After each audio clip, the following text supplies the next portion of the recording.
جو سود کا 1 روپیہ بھی لے رہا ہے کھا رہا ہے وہ تو اللہ کا دشمن ہے. تو 22% کر دیے ان لوگوں نے, 16% کر دیے. تو کنونشنل بینک کی جگہ something is better than nothing. آپ Islamic bank something is better, not اسلامی bank but something is better than nothing. اس کچھ نہ ہونے سے ہونا بہتر ہے. آپ کنونشنل بینک کو چھوڑ کے سیونگ اس میں آ جائیے, مضاربہ مشارکہ پہ آ جائیں. علماء کا اختلاف ہے لیکن ہے تو کچھ تو جائز کہتے ہیں, آپ اس کو کر لیجئے. جائز ہے نہیں ہے وہ. اگر آپ سیونگ کھولے ہوئے ہیں اور اگر آپ کرنٹ ہی کھولتے ہیں دیٹس ویری گڈ, بہترین ہے.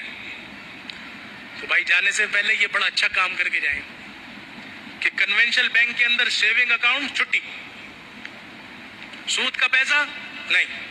توبہ کر کے جائیں, آگے معافی ملے گی انشاءاللہ. جو ہو گیا ہو گیا. حج کے موقع پہ اللہ کے نبی نے سود کو حرام فرمایا اور سود کو معاف بھی فرمایا کہ میں نے ان کا معاف کیا. حضرت عباس کا سود معاف کیا. آج کے بعد سود کی حرمت ہے, اللہ کے نبی نے ارشاد فرما دیا. تو آپ بھی بھائی صاحب اگر کنونشنل بینک میں سیونگ اکاؤنٹ ہے اس کو بالکل کلوز کر کے جائیں, کرنٹ اکاؤنٹ میں اس کو ٹرانسفر کریں یا اسلامی بینک کے اندر آپ اس کو سیونگ کریں.